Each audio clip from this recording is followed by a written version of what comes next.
ध्येयं स्तुवांस्तस्य यशस्त्रीसन्धं वन्दे गुरुश्रीचरणारविन्दम् अजानुलम्बितो भुजो कनकावदातो संकीर्तनैकपितरो कमलायताक्षो विश्वंभरो द्विजवरो जुगधर्मपालो वन्दे जगत्प्रियकरो करुणावतारो आनन्दलीलामय विग्रहाय हेमाभदिव्यच्छविसुन्दराय तस्मै महाप्रेमरसप्रदाय चैतन्यचन्द्राय नमो नमः। नमस्त्रिकालसत्ताय जगन्नाथसुताय च सभृताय सपुत्राय सकलत्राय ते नमः। वरहापिरापिरामं मृगमदतिलकं कुण्डलाक्रान्तगण्डं कञ्जक्षं कुम्भकण्ठं स्मेतसुभगमुखं स्वाधरेणस्तवेणुं स्वामं शान्तं त्रिभङ्गं रविकरवसनं भूषितं वैजयन्तं वन्दे वृन्दावनस्थं युवतिशतवृतं ब्रह्मगोपालवेशं तप्तकाञ्चन गौराङ्गी राधे वृन्दावनेश्वरी वृषभानुसुते देवी तं नमामि हरिप्रिये। वृन्दावै तुलसीदेव्यै प्रियायै केशवस्य च कृष्णभक्तिप्रदे देवी सत्यव्रत्यै नमो नमः। वाञ्छाकल्पतरुभ्यश्च कृपासिन्धुभ्यैव च पतितानां पावनेभ्यो वैष्णवेभ्यो नमो नमः। जय रूप सनातन भट्ट रघुनाथ श्रीजीव गोपाल भट्ट दास रघुनाथ। এই ছয় গোসাইর করি চরণ বন্দন যাহা হইতে বিঘ্ন নাশ অভীষ্ট পূরণ। সর্বশ্রোতা বৈষ্ণব চরণে করি নমস্কার সবে চরণ ধুলি দেহ মস্তকে আমার। যেই নাম সেই কৃষ্ণ ভজ নিষ্ঠা করি নামের সহিতে আছেন আপনি শ্রী হরি। শ্রী গৌরাঙ্গ নিত্যানন্দ শ্রী অদ্বৈত চন্দ্র গদাধর শ্রীবাসাদি গৌরভক্তবৃন্দ।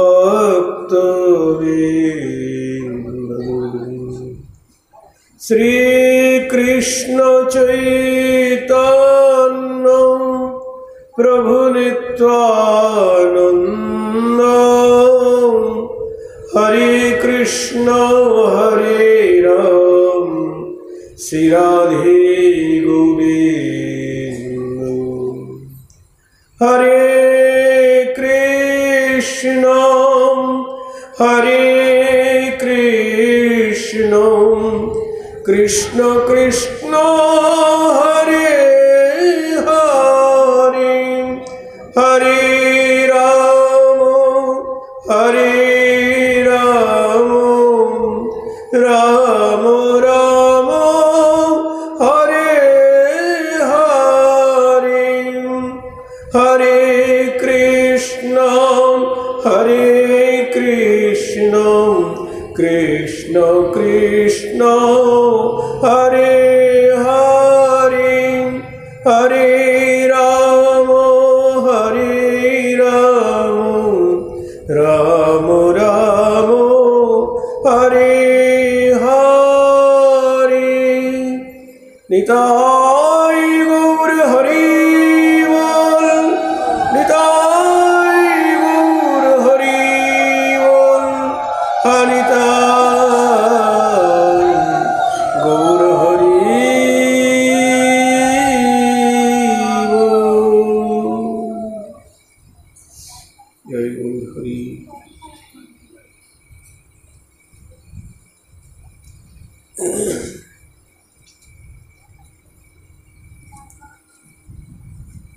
অজ্ঞানতিমিরান্ধ্রস্য জ্ঞানাঞ্জনং শলাকয়া চক্ষুরুন্মিলিতং येन তস্मै শ্রীগুরবে নমঃ।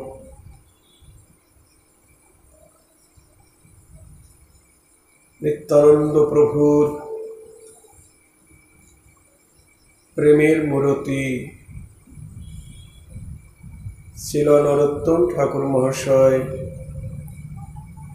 তার প্রেম ভক্তি। তিমির মানে অন্ধকার, অজ্ঞানতাটাই অন্ধকার।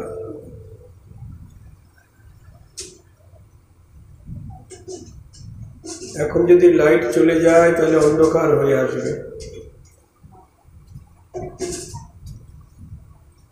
কিন্তু আমাদের শাস্ত্র বলছেন যতক্ষণ জীব অজ্ঞান ততক্ষণ সে অন্ধকারে আছে। তাই বলছেন অজ্ঞান তিমিরান্ধস্য, যে গুরুদেব আমার অজ্ঞানতারূপ অন্ধকারকে নাশ করলেন কি দিয়ে? না জ্ঞানাঞ্জন শলাকয়া, দিব্য জ্ঞানরূপ শলাকা দিয়ে আমার অজ্ঞানরূপ অন্ধকার নাশ করলেন। অর্থাৎ দিব্য জ্ঞান মানে কৃষ্ণ স্মৃতি জ্ঞান দান করলেন। জয় রাধে। কথা বলবেন না কেউ? যতক্ষণ জীবের কৃষ্ণ স্মৃতি জ্ঞান না জন্মাবে ততক্ষণ জানতে হবে জীব অজ্ঞান। জয় রাধে। যতই আমরা এই জড়জগতে জড়বিদ্যায় শিক্ষা লাভ করি না কেন,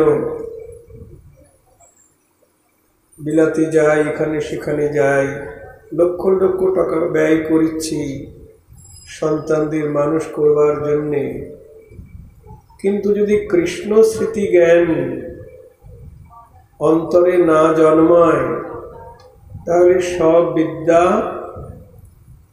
বিফল। তাহলে এখানে বলছেন যে গুরুদেব আমার অজ্ঞানতারূপ অন্ধকার নাশ করলেন কি দিয়ে?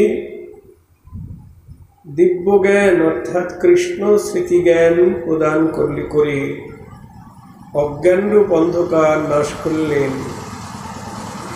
সেই পরম গুরুদেবের শ্রীচরণ আমি বন্দনা করি। নিতাই গৌর হরি বল। সর্বপ্রথম বলে নিই, আজকে আমাদের দিনটা বড়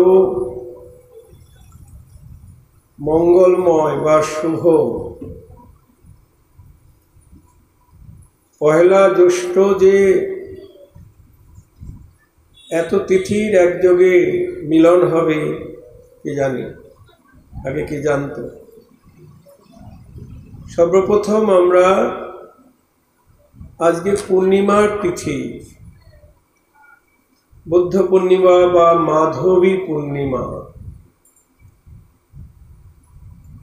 তারপর আজকের এই তিথিতে মহাপ্রভুর দ্বিতীয় কলেবর শ্রীল শ্রীনিবাস আচার্য প্রভুর আজকে আবির্ভাব তিথি।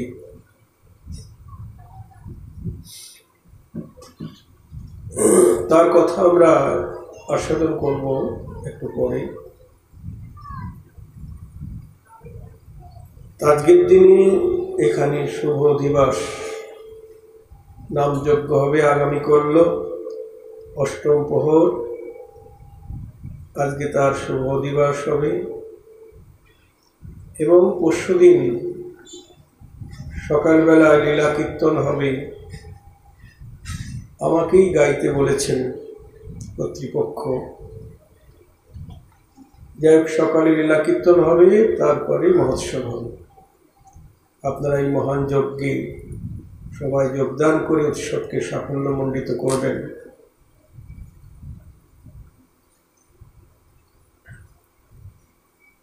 তো আমাদের যে কথাটা বলা হলো, কৃষ্ণ স্মৃতি জ্ঞান যতক্ষণ না জন্মাচ্ছে, কৃষ্ণই আমার একমাত্র ভজনীয়, কৃষ্ণই আমার আরাধ্য, কৃষ্ণই আমার সেবনীয়।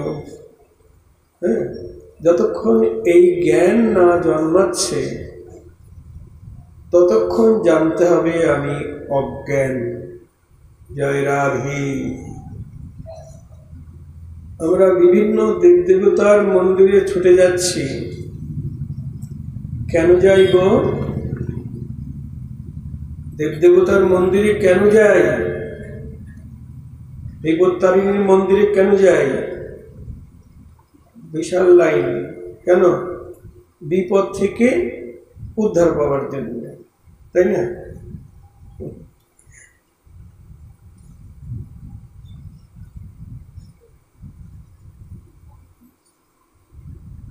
আমরা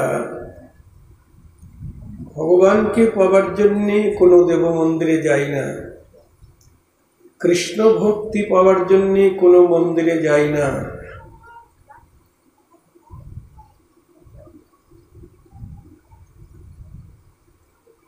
আগে নিজের পরিচয়টা জানতে হবে, নিজের স্বরূপটি জানতে হবে।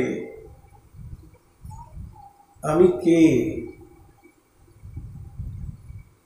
এই তত্ত্ব যতক্ষণ না জানা যাবে ততক্ষণ মঙ্গল হবে না।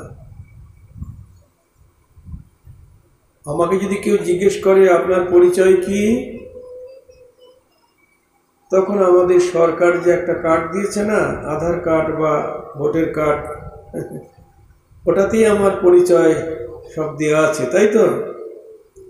তো ওটাই আমি দেখিয়ে দেবো, এই দেখুন আমার নাম অমুক, আমার বাড়ি অমুক জায়গা, বাবার নাম এমক, মায়ের নাম এই, ইত্যাদি ইত্যাদি। কিন্তু ওটা আমাদের আসল পরিচয়পত্র নয়, ওটা আমাদের এই জড়জগতের পরিচয়পত্র, এই দেহের পরিচয়পত্র। কিন্তু আসল পরিচয়পত্র যেটা, সেটা হারিয়ে গেছে। জয় নিতাই। যখন আমার মৃত্যু হবে তখন আমার Aadhaar card, ration card, voter card, ওগুলি কোনো কাজ হবে? হবে গো? বাতিল। তাহলে দেহটা চলে গেছে, পরিচয়পত্র শেষ।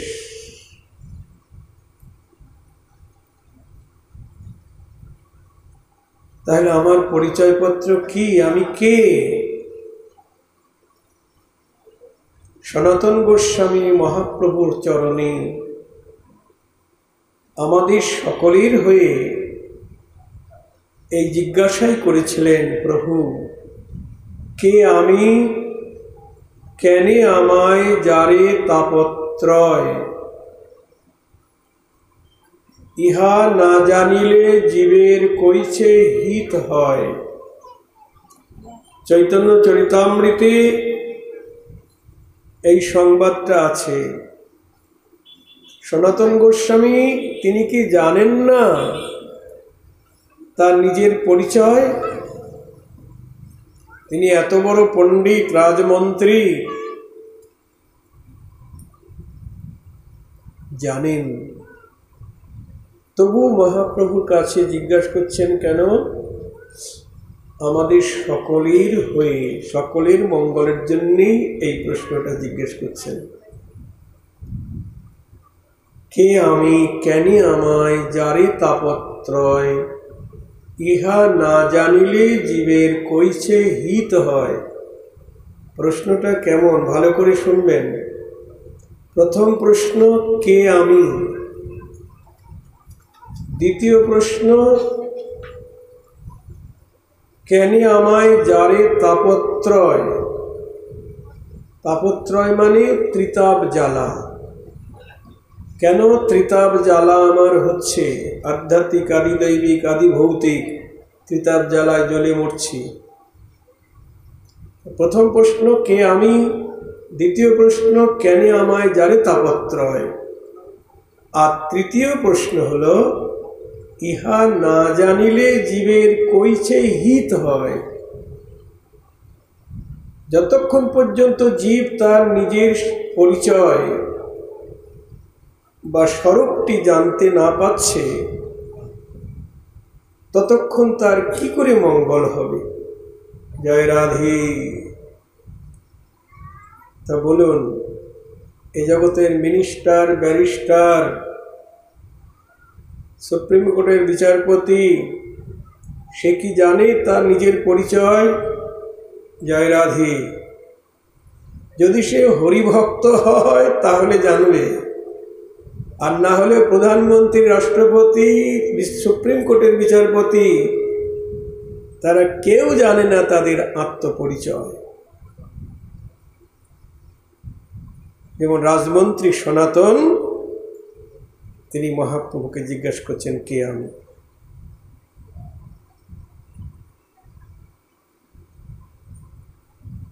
একজন মিনিস্টারকে যদি বলি আপনার পরিচয় কি, ওই পরিচয় দেবে, আধার কার্ডের পরিচয়।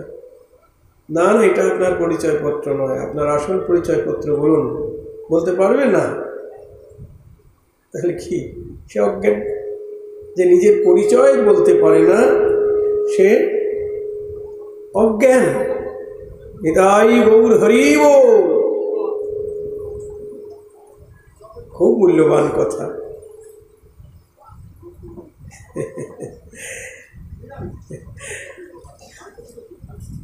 মহাপ্রভু উত্তর দিলেন, সনাতন, জীব নিত্য কৃষ্ণ দাস, তাহা ভুলি গেল, তে কারণে মায়া পিশাচি গলিতে বান্ধিল। জয় নিতাই। মহাপ্রভু বললেন, জীব নিত্য কৃষ্ণ দাস। শুধু মানুষ আমি জীব তা নয়, কীট পতঙ্গ, পশু পাখি সব তো জীব। প্রত্যেকটি জীবই কৃষ্ণের চরণে নিত্যদাস। নিত্যদাস মানে একদিনের, এক জন্মের দাস নয়, অনন্ত জন্মের দাস।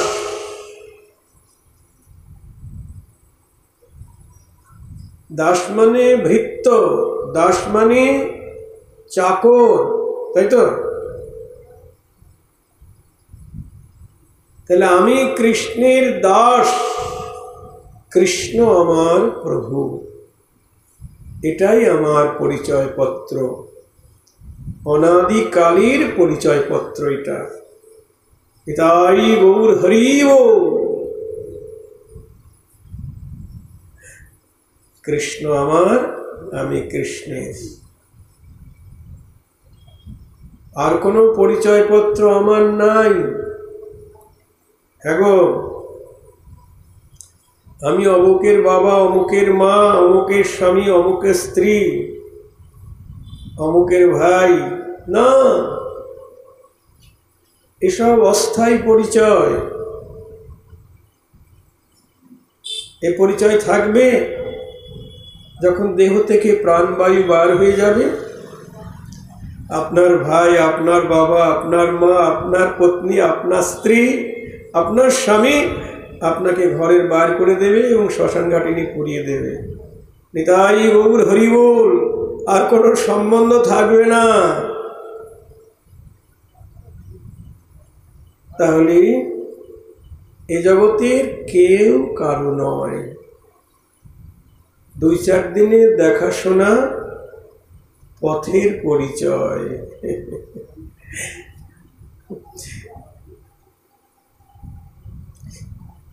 তাহলে আমি কার? কি গো মায়েরা, আমি কার? আমি কৃষ্ণের। কৃষ্ণ আমার। অনাদিকাল অনন্ত জন্ম থেকে ধরে আমি কৃষ্ণের চরণের দাস, আর কৃষ্ণ আমার প্রভু। কিন্তু এটা ভুলে গেছি। মহাপ্রভু বললেন, জীব নিত্য কৃষ্ণ দাস তাহা ভুলি গেল, তে কারণে মায়া পিশাচি গলেতে বাঁধিল। হরি বল। কৃষ্ণকে ভুলে যাবার কারণেই মায়া পিশাচি আমার গলায় আষ্টে পৃষ্ঠে জড়িয়ে ধরেছে। মায়া পিশাচি কৃষ্ণকে ভুলে যাবার কারণেই মায়া পিশাচি গলেতে বাঁধিল। জয় রাধে। আর সেই কারণেই ত্রিতাপ জ্বালা ভোগ করছি। জয় রাধে।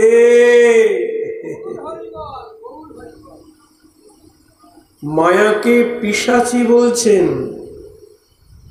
অনেকে পিশাচে ধরে না, ভূতে ধরে, পিশাচে ধরে, তখন ওঝাবদ্ধ নিয়ে এসে ঝাঁটা দিয়ে ঝাড়াতে হয়, তাই তো? ঝাঁটা দিয়ে কত কিছু দিয়ে ঝাড়ে ওঝা। তা ওই মায়া মানে বাইরের জগতের পিশাচে ধরলে তো এই জগতের ওঝাবদ্ধ দিয়ে ঝাড়ানো যায়, তাড়ানো যায়। কিন্তু মায়া পিশাচিকে তাড়াতে কি পারবে এই জগতের ওঝাবদ্ধ ডাক্তার, কবিরাজ? ভেলোরের ডাক্তার পারবে? আমেরিকার ডাক্তারও পারবে না। মায়া পিশাচিকে তাড়াতে গেলে ভালো ওঝা চাই। সেই ওঝাকে বৈষ্ণব গুরু। নিতাই গৌর হরি বল। এগো তাতে কৃষ্ণ ভজে করে গুরুর সেবন, মায়া জাল ছুটে পায় কৃষ্ণের চরণ। নিতাই গৌর হরি বল। তত্ত্ববস্তু কৃষ্ণের ভজন করতে হবে। আমি কৃষ্ণের দাস। দাসের কর্তব্য কি? প্রভুর সেবা করা। যে দাস বা যে চাকর প্রভুর সেবা করে না, প্রভুর আজ্ঞা পালন করে না, প্রভু কি তাকে চাকরিতে রাখবে? কি গো, রাখবে? ছাঁটাই করে দেবে। মালিকের আজ্ঞা পালন করবে না, টাকা পয়সা নেবা, মাইনে নেবা, হবে না। তোমাকে আর রাখবো না, তুমি আজ্ঞা পালন করছো না, দাসত্ব ঠিক মতো করছো না, তাড়িয়ে দেবে। তা আমরা কৃষ্ণের সেবা করি না বলি কৃষ্ণের আজ্ঞা পালন করি না বলে চাকরি থেকে ছাঁটাই হয়ে গেছি, কৃষ্ণের চরণ থেকে অনেক দূরে সরে এসেছি। কৃষ্ণ ভুলি জীব অনাদি বহির্মুখ, তে কারণে মায়া তারে দেয় সংসার দুঃখ। বহির্মুখ মানে কি? বহির্মুখ মানে বিমুখ। বিমুখ বোঝেন তো? বিমুখ মানে মুখ ফিরিয়ে থাকা, পিছন ফিরে থাকা। কৃষ্ণের দিক থেকে মুখখানা ঘুরিয়ে বসে থাকলাম, এটা হলো বিমুখ। যেমন এখন আপনাদের সামনাসামনি আছি, আপনাদের দেখতে পাচ্ছি, কিন্তু যদি মুখটা ঘুরিয়ে বসি আর কি দেখা হবে না। দুইজন একই ঘরে বাস করছি, অনন্ত জন্ম এক ঘরে বাস করছি। কে? আমি আর আমার প্রভু কৃষ্ণ, কিন্তু তার সঙ্গে আমার দেখা নাই। সে আমাকে দেখতে পাচ্ছে, কিন্তু আমি তাকে দেখতে পাচ্ছি না। বলতে পারেন একই ঘরে বাস করছি, কৃষ্ণ আমাকে দেখছে, আমি তাকে দেখতে পাচ্ছি না। কেন?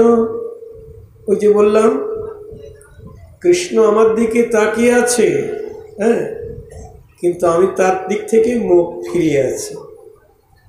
এরকম অনন্ত জন্ম যদি এক ঘরে বসে থাকা যায়, দেখা হবে?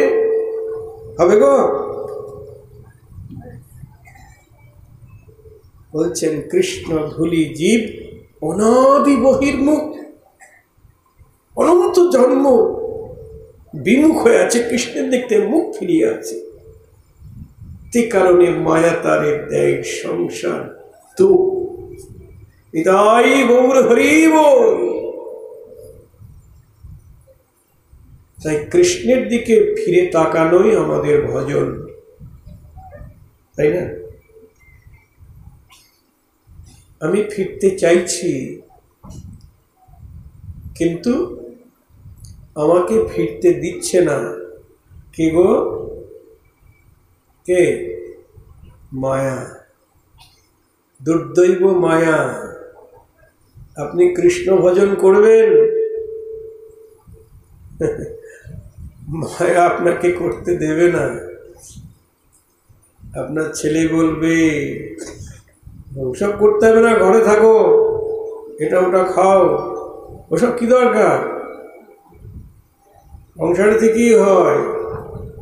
কারণ উনি যদি চলে যায় তাহলে আমার সংসারের ছেলে মেয়েকে কে দেখবে বলুন? গালাগালি করছি, তাড়িয়ে দিচ্ছি, আবার ভাবছি যদি চলে যায় তাহলে আমার ছেলেকে কে দেখবে, ঘরটাকে পাহারা দেবে, তাই না? আমার একটা ভক্ত মেয়ে, ও নাতিপুতি আছে, ছেলে আছে, এই চুচুড়া, ফোন করছে, বাবা ওরা আমাকে বলছে তুমি চলে যাও, আশ্রমে চলে যাও, হ্যাঁ, ঘরে থাকতে হবে না, চলে যাও, ওরা আমাকে তাড়িয়ে দিচ্ছে। আমি বললাম ভালো করছে তো, তোর মঙ্গল করছে, কৃষ্ণ করতি মঙ্গলম, চলে আয়। মানে কৃষ্ণ যা করে মঙ্গলের জন্য, কৃষ্ণ করতি মঙ্গলম। এই প্রসঙ্গে আপনাদেরকে একটা গল্প শোনাই, ভালো গল্প। একজন রাজামশাই না আঙুল কেটে পড়ে গেছে, কেনি আঙুল। তখন মন্ত্রীকে বলছে, মন্ত্রী আমার আঙুলটা কেটে পড়ে গেল। মন্ত্রী বলছেন কৃষ্ণ করতি মঙ্গলম। রাজা তো রেগে আগুন, কোথায় আমার আঙুল কেটে পড়ে গেছে, কোথায় সমবেদনা জানাবে, আহারে ওহুরে আঙুলটা কেটে পড়ে গেল, আহা। তা না বলে বলছে কৃষ্ণ করতি মঙ্গলম। ঠিক আছে, মনে থাকবে, হ্যাঁ। তো বহুদিন অতীত হয়ে গেছে। রাজা মন্ত্রীকে বলছে, মন্ত্রী চলো একটু বনভ্রমণ করে আসি। মন্ত্রী বলছে চলুন। তো দুই জনে বনভ্রমণ করতে করতে একটা ভাঙা কুয়া, উপরের চাকগুলি নাই, মাটির সমান সমান হয়ে গেছে। ওখানে যেতেই রাজা কি করেছে, মন্ত্রীকে কুয়ার মধ্যে ফেলে দিয়েছে। জয় রাধে। মন্ত্রী কুয়ার মধ্যে পড়ে গেলেন। রাজা বলছেন, কি মন্ত্রী মশাই? মন্ত্রী বলছেন, কৃষ্ণ করতি মঙ্গলম। দেখুন কিরকম বিশ্বাস মন্ত্রীর। বলছে কৃষ্ণ যা করে মঙ্গলের জন্যই করেছে। আচ্ছা, এদিকে এক কাপালিক সন্ন্যাসী ওই দিন মায়ের কাছে নরবলি দেবে, বুঝতে পারছেন? তা নর খুঁজে বেড়াচ্ছে। খুঁজতে খুঁজতে রাজামশাইকে পেয়ে গেলেন। এই চল, মায়ের ভোগে লাগবি, চল। খুব মনোযোগ দিয়ে শুনবেন। রাজামশাই ভাবছেন হয়তো আমাকে মায়ের সেবায় লাগাবে। নিয়ে গেলেন, স্নান কর। স্নান টান হয়ে গেল। এখন মায়ের কাছে তো বলি দেবেন। তো অঙ্গ পরীক্ষা করছেন, করতে গিয়ে দেখে একটা আঙুল নাই। দূর হয়ে যায় এখান থেকে, তুই মায়ের ভোগ থেকে বঞ্চিত, মায়ের সেবা থেকে বঞ্চিত, তোর আঙুল নাই, দূর হয়ে যা। দূর দূর করে তাড়িয়ে দিলেন। মন্ত্রী দৌড়াচ্ছে আর মনে মনে ভাবছেন, তাই তো, যদি আঙুলটা থাকতো তাহলে তো মায়ের ভোগে লেগে যেতাম। জয় রাধে। আঙুল কাটার সময় মন্ত্রী বলেছিল কৃষ্ণ করতি মঙ্গলম। মন্ত্রী তো ঠিকই বলেছেন। আহা, ঠিকই বলেছেন, কৃষ্ণ যা করে মঙ্গলের জন্য। আবার মন্ত্রীকে কুয়ার মধ্যে ফেলে দিয়েছি। জিজ্ঞেস করেছিলাম, মন্ত্রী কি খবর? বলছি কৃষ্ণ করতি মঙ্গলম। মন্ত্রীকে যদি ফেলে না দিতাম তাহলে আমার পরিবর্তে মন্ত্রী বলি হয়ে যেত।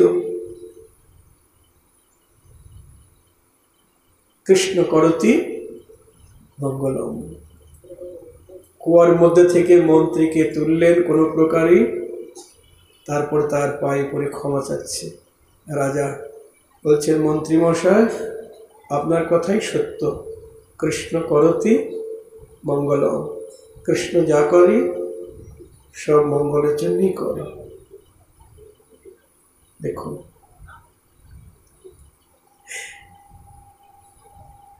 তা সন্তানগণ আমাদেরকে তাড়িয়ে দিচ্ছেন, আশ্রমে গিয়ে থাকো। কত বাবা মা আসে আমাদের আশ্রমে, কত কুলের কুলবধূ আসে, স্বামীও আসে, আমার কেউ নেই বলে, মুখে আমার কেউ নেই, কাঁদে আর বলে আমাকে আশ্রয় দেন। 2-3 দিন যেতে না যেতেই নিজেই ফোন করে বলছে আমি এইখানে আছি। আচ্ছা বাবা, যাই। কোথায়? বাড়িতে। এই যে বললে তোমার কেউ নাই। ক্ষণিকের তরে আমাদের বৈরাগ্য জন্মে, যাকে বলে শ্মশান বৈরাগ্য। শ্মশানে গেলে আমাদের বৈরাগ্য হয় না? সত্যি এ জগতে কেউ কারো নয়, সব ছেড়ে চলে যেতে হবে গো। তারপরে শ্মশান থেকে যখন বাড়ি এলাম সব ভুল হয়ে গেল। নিতাই গৌর হরি বল। কে আমি কে?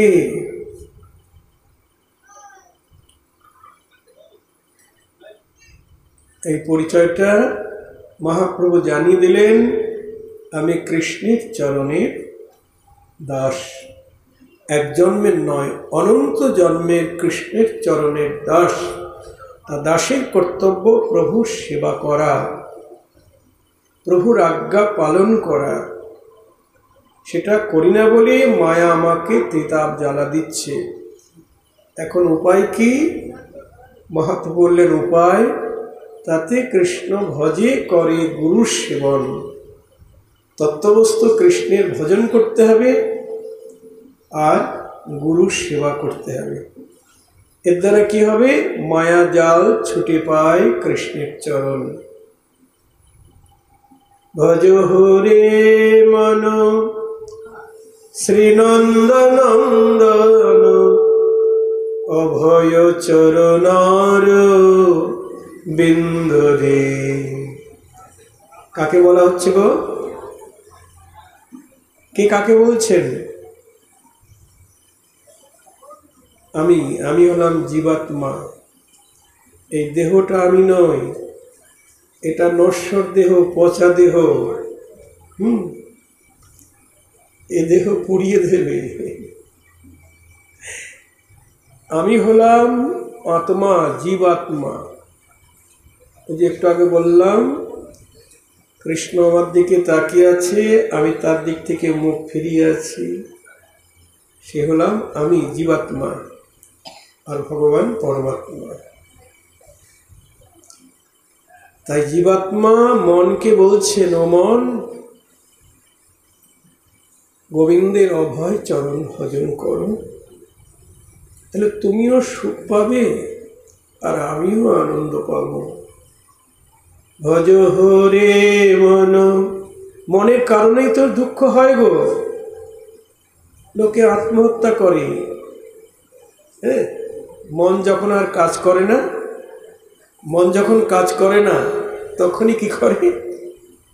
গলায় দড়ি নাই, নালে বিষ খায়, না রেলের তলে মাথা দেয়।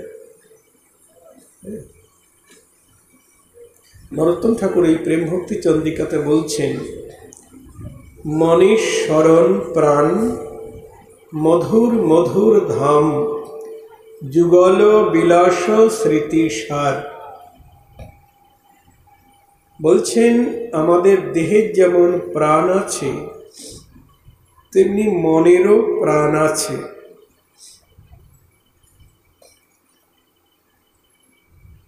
দেহের প্রাণ যখন চলে যায়, তখন তাকে কি বলা হয়?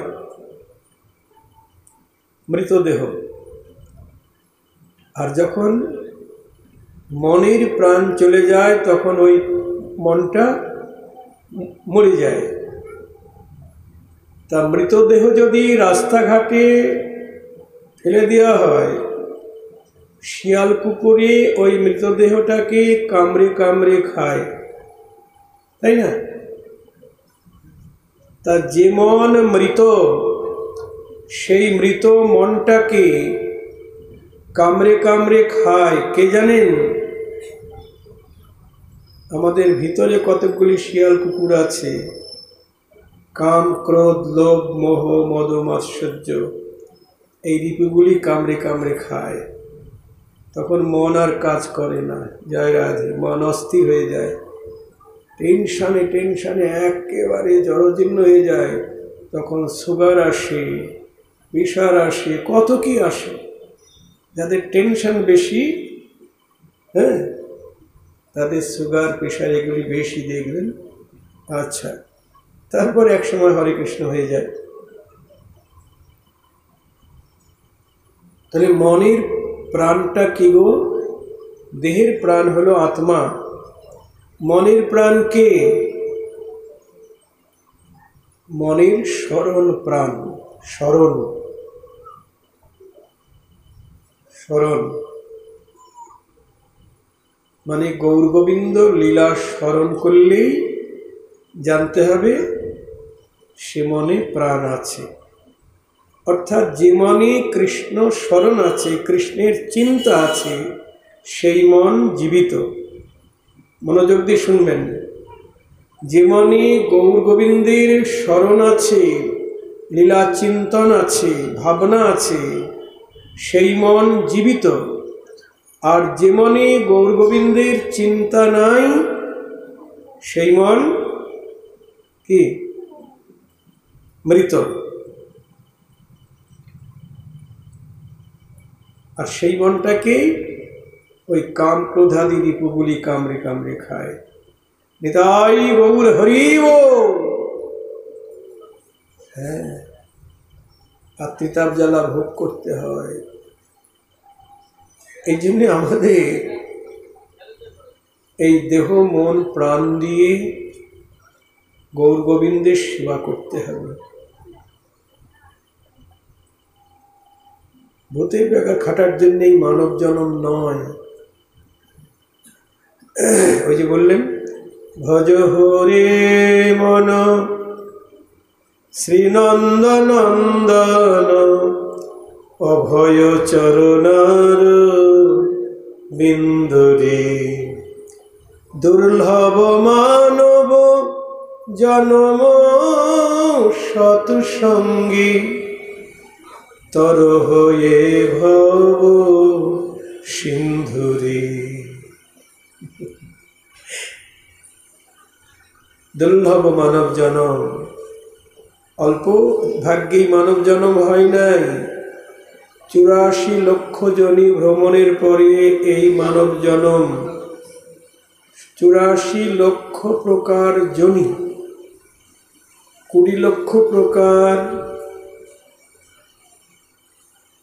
বৃক্ষলতা জনি, 30 লক্ষ প্রকার পশু জনি, 11 লক্ষ প্রকার পাখি জনি, 9 লক্ষ প্রকার কৃমিকীট জনি, সাপ ব্যাঙ মশা মাছি বিষ্ঠা করতে কৃমিকীট, এটা 9 লক্ষ প্রকার। আর 10 লক্ষ প্রকার জলজন্তু, এ হলো 80 লক্ষ। আর 4 লক্ষ মানবা যদিও বলেছেন, কিন্তু ভালো মানুষ নয়। বন মানুষ থেকে আরম্ভ করে সাঁওতাল, কুকি, নাগা ইত্যাদি অনেক প্রকার হতে হতে তারপরে আমরা ভালো মানুষ হয়ে জন্মেছি, তাই না? তবে ভালো মানুষ কখন বলবো? যে মানব দেহের দ্বারা গোবিন্দের ভজন হচ্ছে সেই ভালো মানুষ। আর যে দেহের দ্বারা গোবিন্দ ভজন হচ্ছে না সেটা অমানুষ। জয় রাধে। যে মানুষের দ্বারা গোবিন্দ ভজন হয় না সে কি? অমানুষ। গুরুদেব শিষ্য বাড়ি এসেছেন তো, তা শিষ্য বলছেন, গুরুদেব আপনার কৃপায় আমার ছেলে মেয়েদেরকে মানুষের মতো মানুষ করতে পেরেছি, আমি এখন খুব সুখী। তা গুরুদেব বলছেন, কিরকম মানুষ করেছ? বড়টা ইঞ্জিনিয়ার, তারপর একটা ডাক্তার, তারপর একটা ব্যারিস্টার, তারপর একটা মিনিস্টার, তারপর একটা ক্রিকেটার, তারপর একটা এটা, সব লক্ষ লক্ষ টাকা কামাই করে, প্রতিষ্ঠিত সবাই, আমি এখন খুব সুখী। গুরুদেব বলছেন, বাহ, তা ওদের হরিভক্তি শিখিয়েছ? হরিভক্তি শিখিয়েছ? বলছে, না, ওটা তো করা হয় নাই। বলে, তাহলে ওরা প্রকৃত মানুষ হয়নি। নিতাই গৌর হরি বল। হরি না জানিয়া লাখো জানো যদি, সে জানা কেবল ইচ্ছাই। বহুদিন আগে খবরের কাগজে একদিন দেখছিলাম, পড়ি না, তা ট্রেনে যাচ্ছি, একটা কাগজ নিলাম, আনন্দবাজার পত্রিকায় একজন নোবেল বিজয়ী ব্যক্তিকে সাংবাদিক জিজ্ঞেস করেছেন, আপনি ঈশ্বরকে মানেন? উনি বললেন, না, ভগবানকে মানেন না। তাহলে ভাবুন, উনি জড়জগতের কাছে পূজনীয় হতে পারেন, কিন্তু আমাদের ভজন রাজ্যে কোনো মূল্য নাই। রূপ গোস্বামী যদি আজকের যুগে থাকতেন, রূপ সনাতন, তাহলে নোবেলের থেকে আরো বেশি দামের পুরস্কার তারা পেতেন। একবার দিগ্বিজয় পণ্ডিত, তিনি সারা ভারতবর্ষে পাণ্ডিত্যের লড়াইয়ে জয়লাভ করে বৃন্দাবনে রূপ গোস্বামীর কাছে এসেছেন। তা রূপ গোস্বামী তো ভজনে আছেন, ছোট্ট একটা ভজন কুটিরে, পণ্ডিত শিরোমণি রাজমন্ত্রী ছিলেন।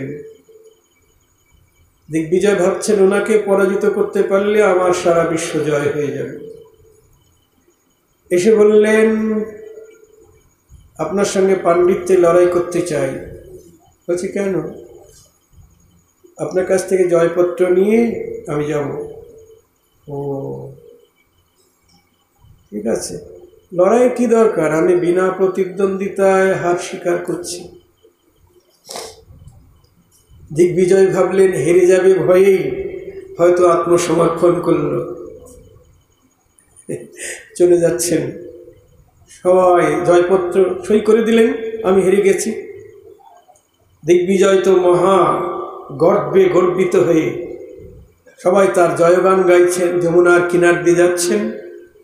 এমন সময় রূপ গোস্বামীর শিষ্য, একদিকে ভাইয়ের ছেলে আর একদিকে শিষ্য, কে? জীব গোস্বামী। তখন জয়ের গৌরবে যখন যাচ্ছেন দিগ্বিজয় পণ্ডিত রূপ গোস্বামীকে পরাজিত করেছেন, সবাই বলছেন, তখন বলছেন, ও পণ্ডিত মশাই দাঁড়ান,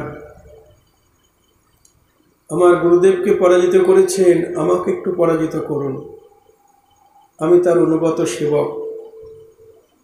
বলছে, না, যেখানে আমি জয়পত্র পেয়ে গেছি তোমার গুরুর কাছে, সেখানে আমি তোমার সঙ্গে কি লড়াই করব? না, একটু। আচ্ছা বলো। দিগ্বিজয় বলছেন, তুমি যে স্নান করলে, স্নান করে উঠে সন্ধ্যা বন্দনাদি কিছু করলে না, তুমি কেমন পণ্ডিত? জীব গোস্বামীকে জিজ্ঞেস করছেন। বলছেন, সন্ধ্যা বন্দনার প্রয়োজন মনে করি না। তার মানে হৃদাকাশে চিদানন্দং মুদাভাতি নিরন্তরম উদয়স্তম ন পশ্যামি কিম সন্ধ্যামুপাসতি।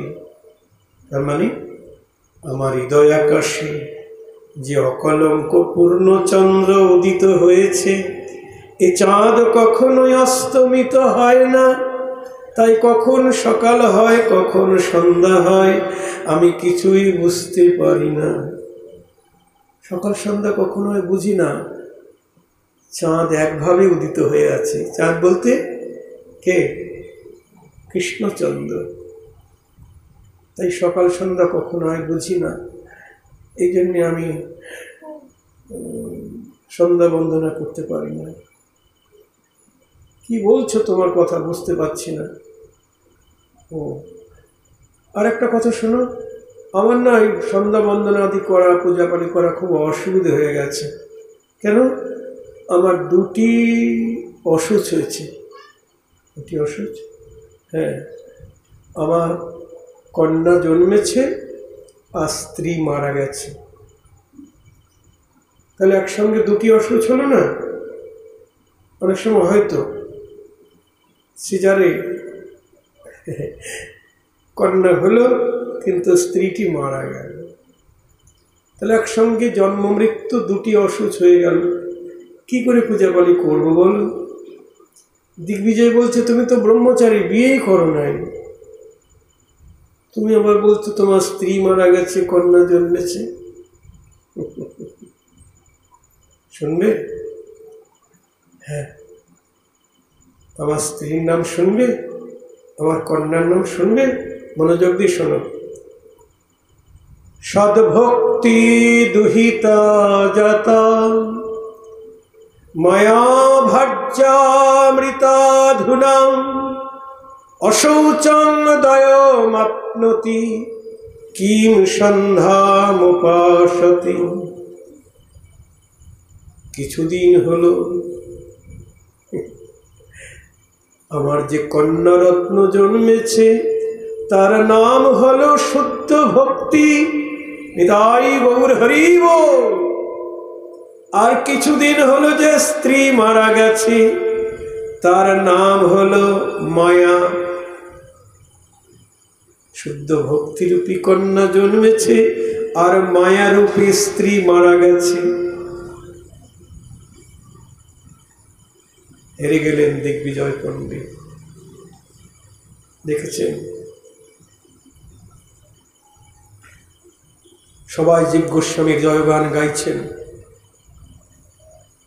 রূপ গোস্বামী কানে শুনতে পেলেন জীবের জয়গান। জীব যখন ফিরছেন আশ্রমে, রূপ গোস্বামী বললেন, জীব স্নান করে আসো নাই, শুদ্ধ হয়ে আসো নাই। অশুদ্ধ হয়ে এলে, শুকরের বিষ্ঠা গায়ে মেখে এলে, কি বলছেন গো? যশ প্রতিষ্ঠা শুকরের বিষ্ঠা। এ জগতের মানুষ কিন্তু আমরা অধিকাংশই ওই যশ প্রতিষ্ঠার দিকেই লালায়িত। আমি বাবাজি হয়েছি, তবু যশ চাই, প্রতিষ্ঠা চাই, সবাই আমাকে ভালো বলবে, সার্টিফিকেট দেবে, তাই না? অনেক লিখেছি আগে, অনেক উপাধি প্রতি অনেকে দিয়েছে, সেগুলি কার্ডে ছেড়েছি। আমার কীর্তন তালে বেশি হবে, সবাই আমার প্রশংসা গাইবে। এখন যদি কেউ কার্ড চায়, বলছে কার্ড সব হারিয়ে গেছে। অনেক যশ প্রতিষ্ঠা লাভ হয়েছে, ওতে কেবল অভিমানী অহংকারী জন্মায়। ভক্তি দেবী এর থেকে অন্তর্হিত হয়ে যায়। তাই যারা ভজন রাজ্যে আছে, তারা যশ প্রতিষ্ঠা থেকে অনেক অনেক দূরে থাকে, ভক্তি দেবীকে হৃদয়ে ধরে রাখবার জন্য। এটাই গৌর হরি বল। তাই যার অন্তরে কৃষ্ণ ভক্তি নাই, তার বিদ্যা বুদ্ধি সব বিফল।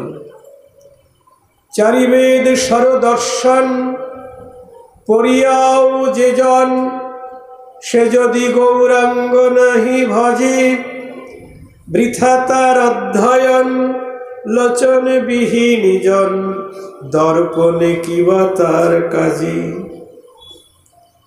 বৈষ্ণব কবি বলছেন, চারি বেদ সরদর্শন মানে সমস্ত বিদ্যায় পারদর্শী হয়েও যদি সে আমার গৌর চরণ ভজন না করে, কবি বললেন বৃথা তার অধ্যয়ন, তার বিদ্যাবুদ্ধি পাণ্ডিত্য বৃথা। কেমন বৃথা?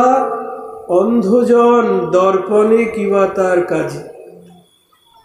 ও মায়েরা, একজন অন্ধ ব্যক্তি, তার কাছে একটা মূল্যবান আয়না ধরা হলো, বলুন অন্ধের কাছে আয়নার কোনো মূল্য আছে? নাই। তেমনি যার গৌর চরণে গোবিন্দ চরণে ভক্তি নাই, তার বিদ্যা বুদ্ধি পাণ্ডিত্য যশ প্রতিষ্ঠা সব অন্ধের কাছে আয়নার মতো মূল্যহীন। তাই গৌর হরি বল।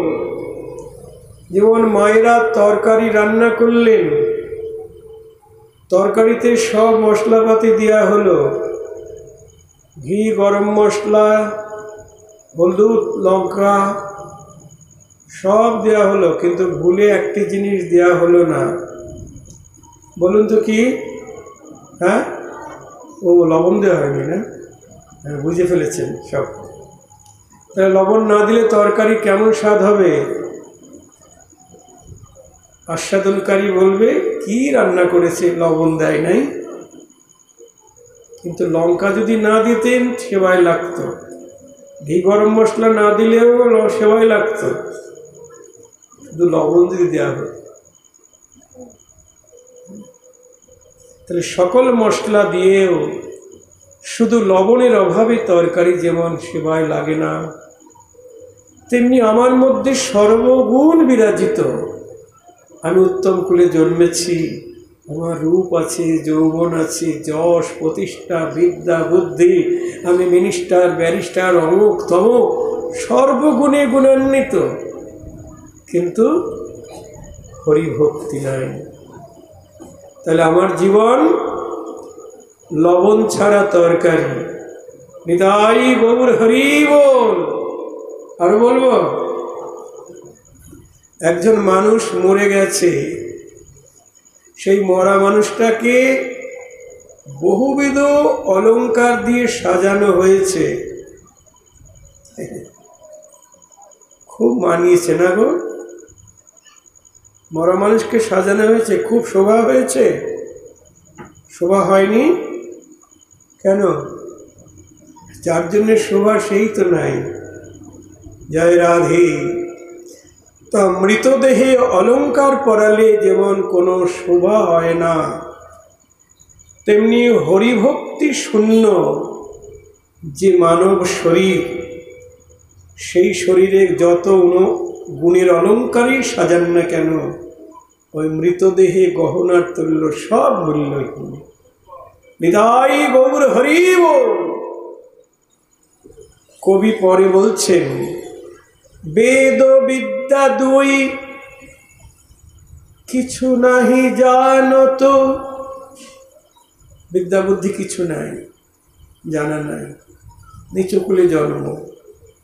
বেদ বিদ্যা দুই কিছু নাহি জানত, সে যদি গৌর চরণ করে সার, নয়নানন্দে ভনে সেই সে সকল জানি, সর্বসিদ্ধি করতলে তার। নিতাই গৌর হরি বল। বেদ বিদ্যা কিচ্ছু জানে না, মূর্খ, লেখাপড়া জানে না, সে যদি গৌর চরণকে সার করে, কবি বললেন সর্বসিদ্ধি করতলে তার। সর্বসিদ্ধি তার হাতের মুঠোর মধ্যে। সে তো সকলই জানে গো, যে জন গৌর চরণ সার করেছে, সে তো সকলই জানে গো, সর্বসিদ্ধি তার করতলি। সে তো সকলই জানে গো, যে জন গৌর চরণ সার করেছে। প্রাণ গৌর তোমার হলাম বলি, গৌর চরণ সার করেছে, গৌর তোমার হলাম বলি, সে তো সকলই জানে গো। দেখুন, তাই ভজন করতে হবে।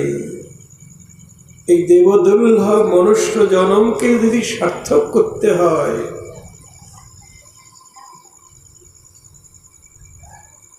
সাধু সঙ্গ করতে হবে। দুর্লভ মানব জনম সৎসঙ্গে, তর হয়ে ভব সিন্ধুরে। সৎসঙ্গে থাকতে হবে সবসময়, সাধু সঙ্গে থাকতে হবে, অসৎসঙ্গে নয়। জয় রাধে। হ্যাঁ, আবার সৎসঙ্গ বলতে অনেক সৎসঙ্গ আছে গো, কিন্তু বিচার করে সৎসঙ্গ করতে হবে। স্বজাতীয় সাধু সঙ্গ করতে হবে, স্বজাতীয়। বিজাতীয় সাধু সঙ্গ বা সৎসঙ্গ করবে না। অনেক সৎসঙ্গ আছে যেখানে নিতাই গৌরকে মানে না, জানেন তো আপনারা। ওরা নিতাই গৌরকে মানে না, কিন্তু বলছে সৎসঙ্গ। জয় রাধে। যারা আমার নিতাই গৌরকে মানে না, সে যত বড় সৎসঙ্গই হোক, সেটা অসৎসঙ্গ। যেটা শুনলেন, গৌরকে না বুঝে যতই সাধন ভজন করুন সব বৃথা। নিতাইকেও মানতে হবে। লোচন দাস ঠাকুর বলছেন, নিতাই মোর জীবন ধন, নিতাই মোর জাতি। এখন মায়েরা মনোযোগ দিয়ে শুনবেন, লোচন দাস ঠাকুর কি বলছেন।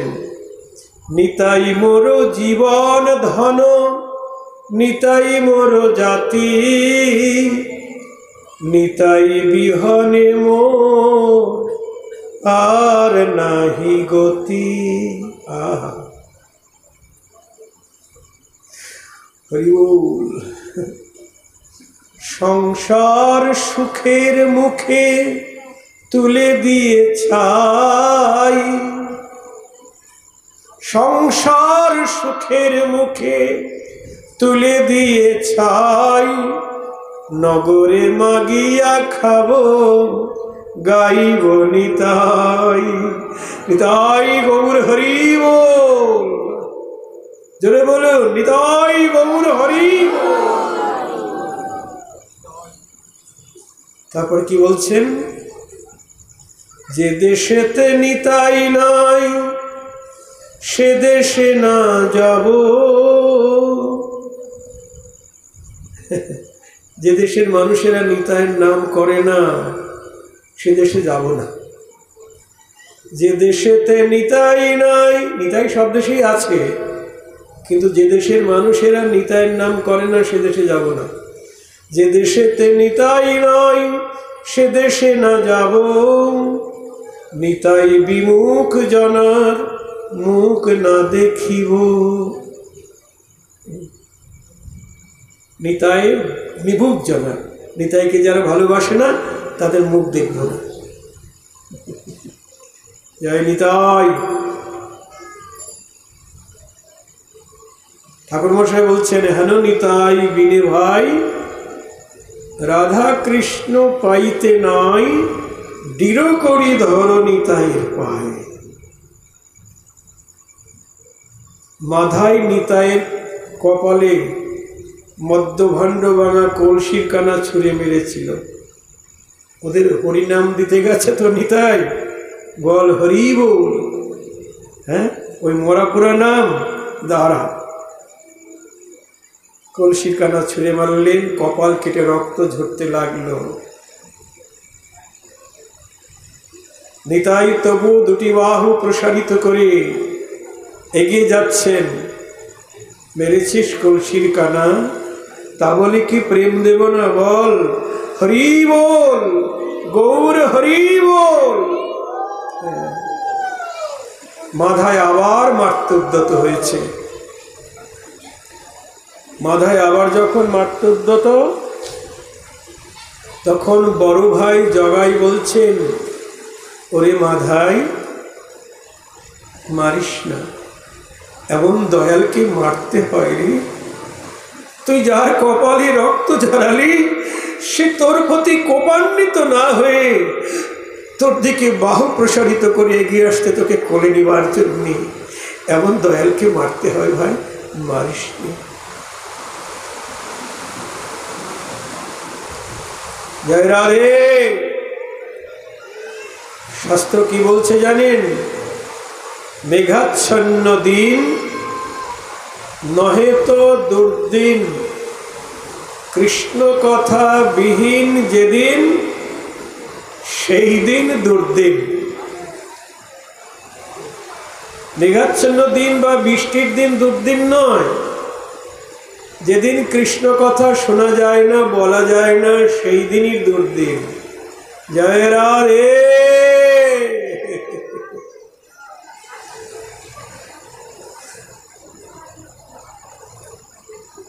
এদিকে মহাপ্রভু ভক্তমুখে সংবাদ পেয়ে ছুটে এসেছেন। এসে দেখে নিতাইয়ের কপাল থেকে রক্ত ঝরছে। কোথায় সুদর্শন? সুদর্শন চক্রকে যাচ্ছেন, আমার নিত্যানন্দে অঙ্গে যে আঘাত করেছে তাকে ছিন্ন ভিন্ন করো। সুদর্শন! নিতাই চাঁদ হাত জোর করে বলছেন, প্রভু তুমি না প্রতিজ্ঞা করেছ এই অবতারে অস্ত্র ধারণ করবে না? না, আমার নিতাইয়ের অঙ্গে যে রক্ত ঝরিয়েছে তার ক্ষমা নেই। বলো, কে তোমার অঙ্গে রক্ত ঝরিয়েছে? নিতাই চাঁদ বললেন, কই আমাকে কেউ তো মারেনি। মারেনি? রক্ত কি করে আসলো? দৈবে রক্ত ঝরেছে। কেমন দয়াল গো, কেমন দয়াল নিতাই, মার খেয়ে মার চুরি করছে। তবে হ্যাঁ, মাধাই মারতে এসেছিল, জগাই আমাকে রক্ষা করেছে। এই যে পরে পরে যখন মারতে গিয়েছিল তখন জগাই রক্ষা করেছে। কি বললি? জগাই তোমাকে রক্ষা করেছে? বলি জগাই তুই আমার নিতাইকে রক্ষা করেছিস? বলি আয় রে জগাই আমার বুকে আয় রে, বলি তুই আমারে কিনে নিয়েছিস। আয় রে জগাই বুকে আয় রে, তুই আমারে কিনে নিয়েছিস। আমার নিত্যানন্দ রক্ষা করি, তুই আমারে কিনে নিয়েছিস, আইরে জগাই বুকে আইরে। কেমন লীলা! তার মানে নিত্যানন্দকে যারা রক্ষা করে, আমার গৌর তাকে বুকে ধরে। নিতাইকে যারা আদর করে, আমার গৌর তাদের বুকে ধরে। হেন নিতাই বিনে ভাই, রাধা কৃষ্ণ পেতে নাই, দৃঢ় করে ধর নিতাইয়ের পায়। জগাইকে যখন মহাপ্রভু বুকে জড়িয়ে ধরলেন, মাথায় ধুলায় গড়াগড়ি দিয়ে কাঁদছেন যে একসঙ্গে দুই ভাই পাপ করলাম, একজন কৃপা পেল আর একজন কেন বঞ্চিত রইল। মহাপ্রভু বলছে, না, তুই আমার নিতাইয়ের অঙ্গে রক্ত ঝরিয়েছিস, কোটি কল্পকালে তোর নিস্তার নেই। দেখেছেন, যারা নিতাইকে মানে না, নিতাইকে ভালোবাসে না, তাদের প্রতি মহাপ্রভু কেমন কঠিন। তোর ক্ষমা নেই, কোটি কল্পকালে ক্ষমা নেই। তখন নিতাই চাঁদ করজোরে বললেন, প্রভু, তুমি না প্রতিজ্ঞা করেছ এই অবতারে কাউকে বাদ দেবে না, সবাইকে উদ্ধার করবে। জানি মাথায় কোনো পুণ্যকর্ম নাই, কোনো স্বীকৃতি নাই, সারা জন্ম কেবল পাপই করেছে। তবে প্রভু, আমি বলছি, যদি আমার কোনো জন্মে কিছু স্বীকৃতি থাকে, পুণ্যকর্ম থাকে, আমি আমার স্বীকৃতি মাথাইকে দিলাম, তুমি এবার তোমার চরণে ওকে আশ্রয় দাও। নিতাই গৌর হরি বল। কেমন দয়াল নিতাই গো! নিজের পুণ্যকর্ম, নিজের স্বীকৃতির ফল মাধাইকে দিচ্ছেন গৌর করুণা পাওয়ার জন্যে। এমন দয়াল পেয়েছে না হবে। মহাপ্রভু বলছেন মাধাইকে, এই পাপী, দেখ দেখ, তুই যার অঙ্গে রক্ত ঝরিয়েছিস, সে তোর প্রতি নিষ্ঠুর না হয়ে তোকে করুণা করবার জন্য নিজের স্বীকৃতি দান করছে। আর দেরি করিস না, যা নিতাই চাঁদের চরণ ধর। মাধাই গিয়ে নিতাইয়ের চরণে পড়লেন। নিতাই চাঁদ মাধাইকে আপন বুকে জড়িয়ে ধরলেন। জগাই মাধাই উদ্ধার হয়ে গেল। নিতাই গৌর হরি বল। দিনহীন যত ছিল, হরি নামে উদ্ধারিল, তার সাক্ষী জগাই আর মাধাই। তাই বলছেন, সৎসঙ্গ করো, এই মানব জনমকে সৎসঙ্গ নিয়ে গোবিন্দের অভয় চরণ ভজনা করো। তবে সৎসঙ্গ সম্বন্ধে সাবধান। অনেক সৎসঙ্গ আছে, তারা কীর্তন করছে আর কীর্তনের দল বিড়ি খাচ্ছে। এই কীর্তন একটা গান করলো, চা এনে দিল, বিড়ি খাচ্ছে, এসব করছে। ওই তিননাথের মেলা টালা এসব হয় না, এরকম অনেক সৎসঙ্গই হয়। বিভিন্ন দেব দেবতার কাছে বলি দেওয়া হয়, তার সঙ্গে অনেক কিছু চলে। এসব সৎসঙ্গ নয়। জয় রাধে। যোগী ন্যাসী কর্মী জ্ঞানী, নরোত্তম ঠাকুর বলছেন প্রেম ভক্তি চন্ডিকায়, যোগী ন্যাসী কর্মী জ্ঞানী, অন্য দেব পূজক ধ্যানী, ইহলোক দূরে পরিহরি। ধর্মকর্ম দুঃখ শোক যেবা থাকে, অন্য যোগ ছাড়ি ভজ গিরি বরধারী। নিতাই গৌর হরি বল। স্বজাতীয় সাধু সঙ্গ করতে হবে। ভক্তিধনকে ধরে রাখতে হলে অন্য মার্গের সঙ্গীর সঙ্গ করলে কি হবে? আপনার ভক্তি হারিয়ে যাবে। বিশুদ্ধ কৃষ্ণ ভক্তিতে হানি ঘটবে। এবং অন্যের পরশ যেন নাহি হয় কদাচন, আপনাকে হও সাবধান। অন্যের পরশ মানে ওই যোগিনেশী কর্মী জ্ঞান, কর্মকাণ্ড জ্ঞান কাণ্ড সকলই। তারপরে কি প্রেম ভক্তি চন্দ্রিকা পড়েন তো আপনারা? না পড়লে অবশ্যই চটি বই একটা 15 টাকা দাম, অবশ্যই কিনে নেবেন। প্রেম ভক্তি পেলে সব পাওয়া হয়ে যায়। হ্যাঁ, আর কিছু পাওয়া বাকি থাকে না। টাকা পয়সা বাড়ি গাড়ি এর শেষ নাই, সঙ্গে কিছুই যাবে না। খালি হাতে এসেছি, খালি হাতেই যেতে হবে, তাই তো? না সঙ্গে কিছু দেবে, টাকা পয়সা দেবে না, পরিধানের বসনটাও খুলে নেবে। আপনার গলায় যদি একটা সোনার চেন থাকে, সঙ্গে দিবে না? না,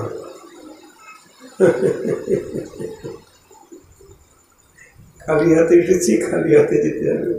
তবে সঙ্গে যাবে কি গো? হরিনাম।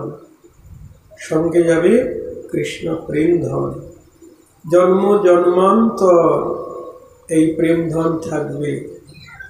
প্রেম মানে কৃষ্ণ সেবার সম্পদ। আমাদের যেমন ভালো মন্দ দিলে আমাদের পেট ভরে, খুব ভালো খেলাম, তাই তো? মনাদের বাড়িতে ভালোই খেলাম, পেট ভরে গেছে। কিন্তু ভগবানের পেট কিসে ভরে গো? রাজভোগ রসগোল্লা দিলে পেট ভরে না। দুর্যোধন নিমন্ত্রণ করেছিল কৃষ্ণকে, তোমার নিমন্ত্রণ গেছে কৃষ্ণ, বলছে খাও, তোমার যেটা ভালো লাগে খাও, আমার তো কোনো অভাব নাই, হ্যাঁ খাও। কৃষ্ণ বলছে একটাও ভালো লাগছে না। কি করে ভালো লাগবে গো? প্রেম তো নাই, অহংকারে সেবা দিচ্ছে, প্রেম নাই, ভালো লাগে? ছুটে গেল ওইখান থেকে, ওটা ত্যাগ করে চলে গেল কোথায়? কাঙাল বিদুর ভিক্ষা করে খায়। বিদুরের ঘরে গিয়ে বলছে পিসিমা শিগগির খেতে দাও, খুব ক্ষুধা। কৃষ্ণকে পেয়ে বিদুর গৃহিণী আত্মহারা হয়ে গেলেন। কটা খুদের চাল রান্না করেছিল, এনে কৃষ্ণকে দিল, বলছে আরো দাও, আরো দাও। পেট ভরছে না। তখন ঘরের থেকে কলা নিয়ে এসে কলা ফেলে দিয়ে কলার চোখলা করে দিচ্ছে, কৃষ্ণ খা। কৃষ্ণ তাই খাচ্ছে। কেন খাচ্ছে? তো কলার চোখলা প্রেমে দিচ্ছে না, প্রেমে আত্মহারা হয়ে চোখলা দিচ্ছে। প্রেমে ভক্ত যাহা দেয় তাই ভগবান পরমানন্দে ভোজন করে। আর প্রেম না থাকলে রাজভোগ দিলেও তার সুখ হয় না। নিতাই গৌর হরি বল। তাই প্রেম প্রয়োজন। কৃষ্ণকে পাওয়া হলো, তারপর তাকে ধরে রাখতে হলে প্রেম সেবা দিতে হবে। প্রেম সেবা বিনা আর কিচ্ছু চাই না। রাধা কৃষ্ণ কর ধ্যান, স্বপ্নেও না বলো আন, প্রেম বিনা কিছু নাহি চাও। ওই প্রেম ভক্তি চন্দ্রিকায় নরোত্তম ঠাকুর বলছেন কি, রাধা কৃষ্ণকেই ধ্যান করো। ধ্যান মানে কি? ভাবনা। ধ্যান মানে স্মরণ। আমরা চোখ বন্ধ করে ধ্যান করি না? রাধা কৃষ্ণকেই ধ্যান করো, আর কাউকে ধ্যান করো না। স্বপ্নেও না বলবান, প্রেম বিনা কিছু নাহি চাও। বলছে প্রেম ছাড়া আর কিচ্ছু চেয়েও না। ধনং দেহি, যশো দেহি, রূপং দেহি, এটা দেহি সেটা দিই না। প্রেম বিনা কিছু নাহি চাও। প্রেম ধন বিনা ব্যর্থ দরিদ্র জীবন, দাস করি বেতন মোরে দেহ প্রেম ধন। চৈতন্য চরিতামৃতে আছে। মহাপ্রভু নিজেই কৃষ্ণ, আপনার কৃষ্ণের কাছে প্রার্থনা করছেন, হে কৃষ্ণ, আমার অন্তরে তোমার জন্য একটু প্রেম নাই, একটু কৃষ্ণ প্রেম নাই আমার অন্তরে, তাই আমার জীবনটা দরিদ্র। দেখেছেন, যার অন্তরে কৃষ্ণ প্রেম নাই তার জীবন দরিদ্র। সে যতই ধনীমানী কুলীন হোক, কৃষ্ণ প্রেম না থাকলে তার জীবন দরিদ্র, সে দুঃখী, সেই কাঙাল। মহাপ্রভু কৃষ্ণের কাছে বলছেন, নাহি কৃষ্ণ প্রেমধন, প্রেম ধন বিনা ব্যর্থ দরিদ্র জীবন। দাস করি আমাকে তোমার চরণের দাস করো। দাস মানে কি? চাকর। যারা চাকরি করে তাদের কি বলে? অফিসার না? স্যার। কিন্তু ওরা তো সার্ভেন্ট, চাকর, সরকারের চাকর বা জনগণের চাকর। কিন্তু আমরা প্রকৃতপক্ষে অন্য কারো চাকর নই, আমরা সবাই কৃষ্ণের চাকর। তাই হে কৃষ্ণ, আমাকে তোমার চরণের দাস করো। তো দাসকে তো বেতন দিতে হয়। দাস করি বেতন মোরে দেহ প্রেম ধন। আমাকে কৃষ্ণ প্রেম ধন বেতন দাও, অন্য বেতন চাই না। যেন কৃষ্ণ বলে কাঁদিতে পারি, শুধু এ জন্মে নয়, জন্মে জন্মে কৃষ্ণ বলে কাঁদিতে পারি। আমি সুখে কিংবা দুঃখে থাকি, যেন কৃষ্ণ বলে কাঁদিতে পারি। যেন ফুরাই নয় আমার নয়ন বাড়ি, কৃষ্ণ বলে কাঁদিতে পারি। দাস করি বেতন মোরে দেহ প্রেম ধন। আর কিছু চেয়েও না, কৃষ্ণ প্রেম পেলে সব পাওয়া হয়ে যায়।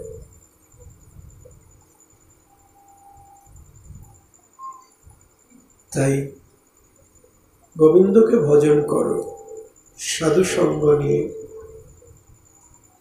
শীতয়াতপ বাত বরিক্ষণ এদিন যামিনী জাগিরে।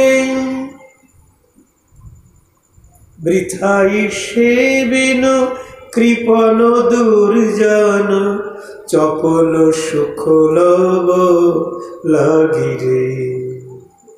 কি বলছেন? শীত আতপ বাত বরিক্ষণ এদিন যামিনী জাগিরে। শীত, গ্রীষ্ম, বর্ষা সব কিছু উপেক্ষা করে হাড় ভাঙা খাটনি খাটছি, তাই না? কার জন্যে গো? এই সংসারের জন্য, ছেলে মেয়ের জন্য, আত্মীয় কুটুম্বের জন্য, নিজের জন্যে। কিন্তু এরা দুর্জন।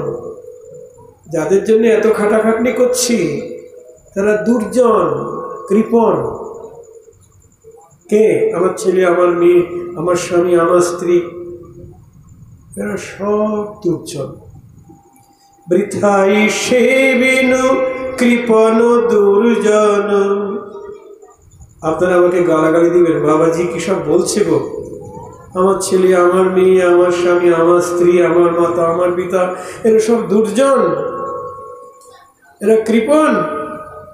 হ্যাঁ, যদি গোবিন্দকে ভালোবাসে এরা তাহলে সব সুজন। আর যদি গোবিন্দকে ভালো না বাসে তাহলে কি? বা আপনারাই বলুন, গোবিন্দকে ভালো না বাসলে কি? বলতে পারছি না, তাই বল। হ্যাঁ, গোবিন্দকে ভালো না বাসলে দুর্জন। হ্যাঁ,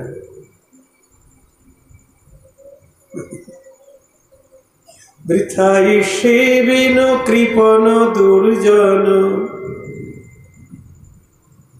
চপল সুখল লাগিরে। চপল সুখ কাকে বলে জানেন? এই যে গুড়গুড় করছে না, মানে মেঘ ঝিলকাচ্ছে, বিদ্যুৎ চমকাচ্ছে, ওই বিদ্যুতের চমককে বলে চপল সুখ। ওই ক্ষণিক সুখ পাওয়ার জন্য বিদ্যুতের চমক যেমন বেশিক্ষণ দেখা যায় না, কতক্ষণ, 1 ঘন্টা, 1, 2, 3, 4 বলতে বলতে হারিয়ে যায়। ঠিক এই সংসার থেকে আমরা যে সুখ পাই, ছেলের কাছ থেকে, মেয়ের কাছ থেকে, স্বামীর কাছ থেকে, স্ত্রীর কাছ থেকে, বাড়ি গাড়ি, ফুটবল, ক্রিকেট, মিনিস্টারি, ব্যারিস্টারি, সব কিছুর থেকে ওই ক্ষণিক সুখ পাওয়ার জন্যে এত হাড় ভাঙা খাটনি খাটছে। নিতাই গৌর হরি বল। বৃথাই সেবিন কৃপণ দুর্জন, চপল সুখ লব লাগিরে। ভজ হরে মন শ্রীনন্দ নন্দন, অভয় চরণার বিন্দরে।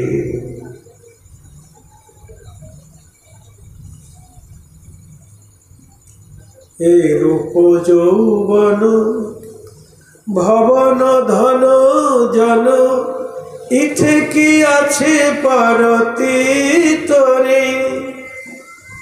এই যে রূপ যৌবন, ভবন মানে বাড়িঘর, ধন জন টাকা পয়সা, তারপরে স্বজন বান্ধব, এতে কোনো ভরসা আছে? আজ আছে কাল নাই। এই রূপ যৌবন ধরে রাখা যাবে গো?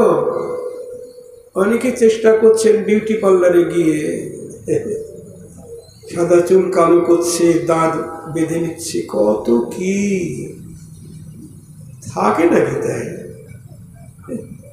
থাকবে না, বৃথায় চেষ্টা করা হচ্ছে। হ্যালো, এ রূপ যৌবন ভবন ধন জন, ইথে কি আছে পরতি তরে। বিশ্বাস নাই। কমল দল জল জীবন টলমল, কমল দল জল জীবন টলমল। পদ্ম পাতায় জল রাখলে যেমন টলমল করে, কখন জানি পড়ে যায়। বিশ্বাস আছে? নেই। তেমনি এই মানব দেহে জীবনরূপ জল টলমল করছে, কখন জানি পড়ে যায়। বিশ্বাস নেই। বাড়ি থেকে এসেছি, আর ফিরে যেতে পারবো কিনা বিশ্বাস আছে? হয়তো মাথার উপর বজ্রাঘাতী হয়ে গেল, কিংবা স্ট্রোক হয়ে গেল, ট্রেনে বাসে যাচ্ছি, অ্যাক্সিডেন্ট হয়ে গেল, ব্যাস। বিশ্বাস নাই। একজন ভাই ফোঁটা নিয়ে যাচ্ছে, বোন ভাইয়ের কপালে ফোঁটা দিয়েছে, ভাই ফোঁটাতে যাচ্ছে মোটর সাইকেলে, ব্যাস। কিন্তু দিদি তো বললে, ভাইয়ের কপালে দিলাম ফোঁটা, জমের দুয়ারে পড়ল কাঁটা। কই কাঁটা পড়ল? ভাই তো চলে গেল, কেউ রক্ষা করতে পারবে না গো। রাখে হরি মারে কে, আর মারে হরি রাখে কে। কালকে প্রহ্লাদের, ভগবান নৃসিংহদেবের আবির্ভাব তিথি ছিল। প্রহ্লাদকে মারবার জন্য কত চেষ্টা করেছেন হিরণ্যকশিপু তার বাবা। ওটা কি সুজন? প্রহ্লাদের বাবা সুজন অসুর, দানব, তাকে সুজন বলবো কি করে? যে বাবা হোক মা হোক, গুরু হলেও তিনি দুর্জন, যে গুরুদেব অশাস্ত্রীয় কথা বলে। বলি মহারাজ বামন দেবের চরণ ধোয়াবে, শুক্রাচার্য নিষেধ করছেন, চরণ ধোয়ায় না, প্রতিজ্ঞা করো না, তোমার সর্বস্ব কেড়ে নেবে। ও নারায়ণ বামন রূপ ধরে এসেছে। বলি ভাবছেন ভগবানকে যদি সব দিয়ে দিতে পারি তাহলে তো আমার জীবন ধন্য হয়ে যাবে। গুরুদেবের কথা শুনলেন না। জয় রাধে। দেখেছেন, গুরুদেব যদি অশাস্ত্রীয় কথা বলে, অযৌক্তিক কথা বলে, সেটা না মানলে কোনো পাপ হয় না, অপরাধ হয় না।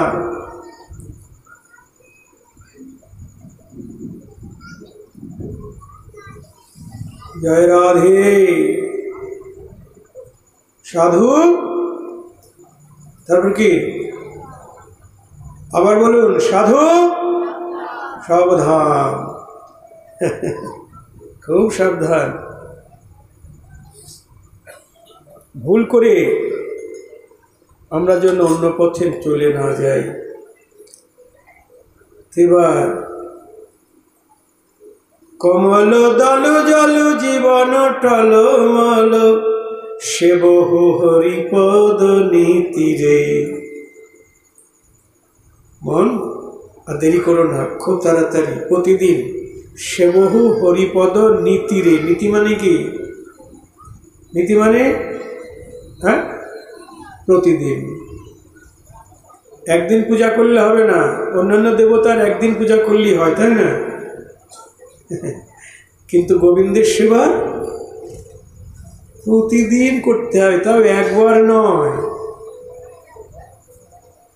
অষ্টকালীন সেবা করতে হয়। জয় রাধে।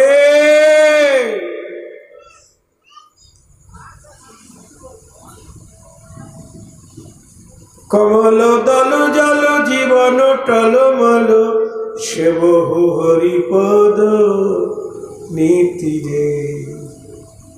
ওই দায় ঠাকা গোবিন্দ ভজন করলে হবে না। আমাদের জন্য বড় বড় ঘর,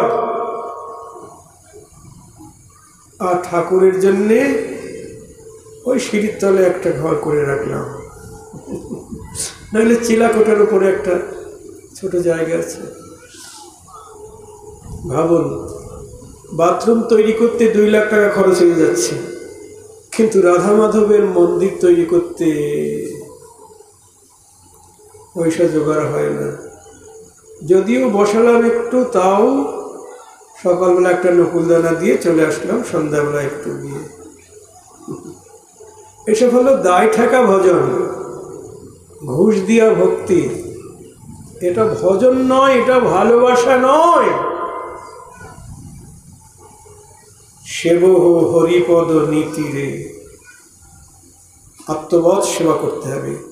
আমি যেমন 4-5 বার খাই, গোবিন্দকেও দিতে হবে ওইভাবে দিতে হবে। সদাচার পরায়ণ হয়ে সেবা দিতে হবে। আর অনাচার করব না, প্রতিজ্ঞা করতে হবে। অনেক তো ভোগ করলাম, যখন শিয়াল কুকুর ছিলাম, পশু পাখি ছিলাম, তখন তো আহার নিদ্রা মৈথুন ছাড়া আর কিছু করি নাই। কিন্তু এবার দুর্লভ মানব জন্ম পেয়েছি, ভাবযোগ্য জন্ম। এই দেহের দ্বারা গোবিন্দ ভজন করবার জন্য এই মানব জন্ম। রাধারানী বলছেন, সখী কাজীকে ভূষণে সই, কাজীকে ভূষণে মন যে করে শ্যামের তরে, ওরা নেতা জানে। সখীরা বলছেন, রাধে তাড়াতাড়ি সাজগোজ করে নে, বেশভূষা পরে নে, শ্যামের বাঁশি বেজে উঠলে আর ধৈর্য থাকবে না। তখন রাধারানী বলছেন, কাজীকে ভূষণে সই, কাজীকে ভূষণে মন যে করে শ্যামের তরে, ওরা নেতা জানে। আমার মন যে কেমন করছে শ্যামের জন্য, আমার প্রাণ জানে, আর আমি জানি। আমার নয়ন ভূষণ শ্যামে দর্শন। দেখুন মায়েরা, আমরা নয়নে ভূষণ করি, তো মায়েরাই তো ভূষণ করে নয়নে। কি কি পরে গো? কাজল। রাধারানী বলছেন, আমার নয়ন ভূষণ শ্যাম দর্শন। গোবিন্দের দর্শনই আমার নয়নের ভূষণ। আর শ্রবণ ভূষণ গুণে, আমরা শ্রবণ কানে ভূষণ পরি কি, কানে দুল, কত রকম কান পাশা টাশা কত কি পরে সবাই। রাধারানী বলছেন আমার শ্রবণ ভূষণ গুণে, কৃষ্ণের নাম গুণ শ্রবণই আমার কর্ণের ভূষণ। আর করেরও ভূষণ, আমাদের কর, কর মানে কি হাত, আমাদের করে কি ভূষণ পরি আমরা, হাতে বালা চুড়ি, তারপরে 10 আঙুলে 10টা আংটি, কত ভূষণ পরি করে। কিন্তু রাধারানী কি বলছেন আমার করেরও ভূষণ শ্রীপদ সেবন, বদন ভূষণ নামে সই বদন ভূষণ নামে। আমার করের ভূষণ হলো গোবিন্দের পদসেবা,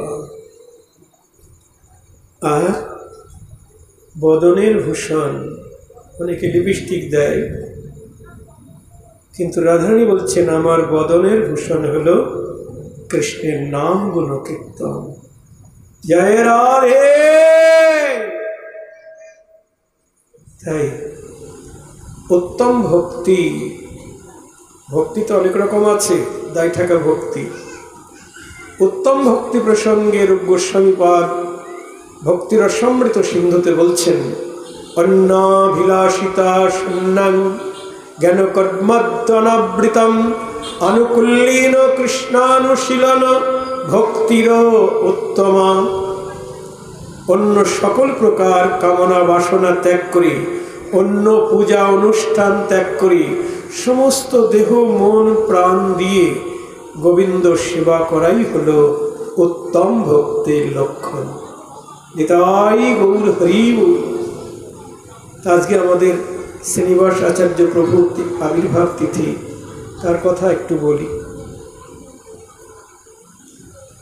সময় তো বেশিক্ষণ ধরে বসে থাকতে পারি না, আমার কপাল মন্দ। শ্রীনিবাস আচার্য প্রভু, তাকে মহাপ্রভুর দ্বিতীয় কলিবর বলা হয়। তিনি জন্মগ্রহণ করেন নদিয়া জেলার চাকুন্দি গ্রামে। চাকুন্দি মানে বেথুয়াডারি হয়ে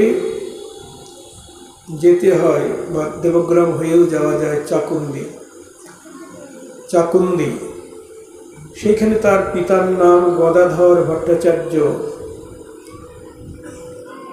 তিনি গৌরহরিকে কোনোদিন দেখেন নাই, কিন্তু তার চিত্রপট তার হৃদয়ে অঙ্কিত। একদিন তার দর্শন লালসায় তিনি নবদ্বীপে রওনা করেছেন। অতিমধ্যে শুনলেন গৌরহরি নবদ্বীপের থেকে কাটোয়ায় চলে এসে সন্ন্যাস গ্রহণ করেছেন, আর তার সন্ন্যাসের নাম হয়েছে শ্রীকৃষ্ণ চৈতন্য মহাপ্রভু। নিতাই গৌর হরি বল। গৌরহরিকে দর্শন করেই খুব কাঁদলেন। তিনি মহাপ্রভুর ওই রূপ দেখতে প্রস্তুত ছিলেন না। আজানো লম্বিত চাচর কেশ, সেই কেশের অন্তর্ধান তিনি সহ্য করতে পারলেন না। শ্রীকৃষ্ণ চৈতন্য নাম শুনলেন, কিন্তু শ্রীচৈতন্য শ্রীচৈতন্য বলে শুধু নৃত্য করতে লাগলেন। তারপর তিনি গৃহে গমন করলে সবসময় শ্রীচৈতন্য শ্রীচৈতন্য বলেন। লোকে তাকে শ্রীচৈতন্য দাস বলে ডাকতেন। তারপর তিনি খুব কাঙাল, একজন ব্রাহ্মণ তার কন্যা তাকে দান করলেন, কিন্তু কোনো সন্তান সন্ততি হলো না। বহুদিন পরে তার অন্তরে কামনা জাগলো একটা সন্তানের, কিন্তু কোথায় যাব, কার কাছে চাইব? নীলাচলে মহাপ্রভু আছি, চলো যাই। স্বামী স্ত্রী দুইজন মিলে গেলেন। বলতে পারলেন না যে আমার একটা সন্তান চাই, অন্তরে কামনা রয়েছে। হঠাৎ একদিন জগন্নাথ স্বপ্নে বলছেন, তোমাদের একটি সুসন্তান হবে, তোমাদের মুখ উজ্জ্বল করবে। মহাপ্রভু সকালবেলা বললেন, গোবিন্দ দাসকে দিয়ে পাঠিয়ে দিলেন, বললেন যাও গিয়ে বলো তাদের মনের বাসনা পূর্ণ হবে, খুব তাড়াতাড়ি তাদের সুসন্তান লাভ হবে। তারপরেই সেই গদাধর ভট্টাচার্যের পত্নী লক্ষ্যপ্রিয়া, তার গর্ভে শ্রীনিবাস আচার্য প্রভুর আবির্ভাব হয়। এই আচার্য প্রভু ছোটবেলা থেকেই তিনি কৃষ্ণ অনুরাগী, গৌর অনুরাগী। তিনি গৌর দর্শন লালসায় নীলাচল অভিমুখে যাত্রা করলেন, কিন্তু শুনলেন তিনি অপ্রকট হয়েছেন, দর্শন হলো না, খুব কাঁদলেন। মহাপ্রভু স্বপ্নে বললেন, তুমি বৃন্দাবনে যাও, রূপ সনাতন তোমার বাসনা পূর্ণ করবেন। বৃন্দাবনে পৌঁছানোর আগেই তিনি খবর পেলেন রূপ সনাতনও অন্তর্ধান করেছেন। একে কি সবাই চলে যাচ্ছে দেখে এই শ্রীনিবাস আচার্য খুব শোক সাগরে ডুবে গেলেন। তারপর ফিরে আসলেন জাজিগ্রাম। জাজিগ্রাম মানে কাটোয়ার কাছে, সেইখানে তার ভজন কুটির। তারপর তার পিতা তাকে বিবাহ দিলেন। তারপরে একজন ব্রাহ্মণ তার কন্যাকে নিয়ে এসে বলছেন, আমি স্বপ্নে দেখেছি আপনার চরণে আমার কন্যাকে সম্প্রদান করছি। আচার্য প্রভু স্বপ্নে দেখেছেন যে অমুক বিপ্রের কন্যাকে তিনি গ্রহণ করছেন। এইভাবে দুইজনের সঙ্গে তার বিয়ে হয়, সন্তানও হয়েছে। যাই হোক, তিনি গৃহস্থ ছিলেন, গৃহস্থ বৈষ্ণব। প্রতিদিন তিনি লীলা স্মরণ করেন। একদিন ভক্তবৃন্দ নিয়ে বসে আছেন, এমন সময় আশ্রমের পাশ দিয়ে একজন বিয়ে করে যাচ্ছেন, তার নাম রামচন্দ্র কবিরাজ। সুন্দর চেহারা, আর বউটাও সুন্দরী। বিয়ে করে যাচ্ছেন। আচার্যপ্রভু বললেন, এত সুন্দর চেহারা, এই তো মায়ার প্রতিমা, ঘরে নিয়ে যাচ্ছে, এবার তো আটকে যাবে সংসার বন্ধনে, সব সর্বনাশ হয়ে যাবে। এই দেহ দিয়ে যদি গোবিন্দ ভজন হতো তাহলে তার জীবনও ধন্য হয়ে যেত। ওই কথা রামচন্দ্র কবিরাজের কানে যায়। পরের দিনই তিনি গৃহত্যাগ করে আচার্য প্রভুর চরণে এসে পড়ে গেলেন, গুরু সেবায় ব্রতী হলেন শিষ্য হয়ে। বহুদিন গত হয়ে যায়। রামচন্দ্র কবিরাজ তাকে বলছেন, রামচন্দ্র, বহুদিন হয়ে গেল বিয়ে করেছিস, একবার গিয়ে স্ত্রী সম্ভাষণ করে আয়। তা গুরুদেব বলার সঙ্গে সঙ্গেই চলে গেল স্ত্রী সম্ভাষণ করতে। রামচন্দ্র যখন এলেন, স্ত্রী তো উৎফুল্লিত, আনন্দিত, স্বামী এসেছেন। সজ্জা রচনা করলেন, সেবার আয়োজন করলেন। তারপর রাত্রিবেলায় রামচন্দ্র কবিরাজ শয্যায় উপবেশন করলেন। ভোজনের পরে তার পত্নী রত্নমালা তিনিও বসলেন। সারা রাত ধরে হরিকথা চলতে লাগলো। প্রেমে বিভোর হয়ে গেলেন দুইজন। সকালবেলা রামচন্দ্র বলছে, আমি এখন যাই, আমার গুরুদেবের সেবার সময় হয়ে গেছে, আমি আর থাকতে পারছি না, আমি যাই। হ্যাঁ, কিছু দূর গিয়ে ভাবছেন, তাই তো স্ত্রী সম্ভাষণ তো করা হলো না। আবার ফিরে এসেছেন, এসে তাকে একটা আলিঙ্গন দিয়েছেন, দিয়ে চলে গেলেন, আমি যাই। তখন আচার্য প্রভু আঙ্গিনায় ঝাড় দিচ্ছেন, নরোত্তম দাস ঠাকুর ঝাঁটা দিয়ে ঝাড় দিচ্ছেন। এমন সময় রামচন্দ্র কবিরাজ গিয়ে দাঁড়িয়েছেন। নরোত্তম ঠাকুর দেখছেন কপালে সিঁদুর রামচন্দ্র কবিরাজের, রেগে গেলেন, এই স্ত্রী সম্ভাষণ করতে গেছিস, কপালে সিঁদুরটা মুছে আসতে পারিস না? এই বলে ঝাঁটা দিয়ে মেরেছে একবারই পিঠের উপরে। চমকে উঠলেন রামচন্দ্র কবিরাজ।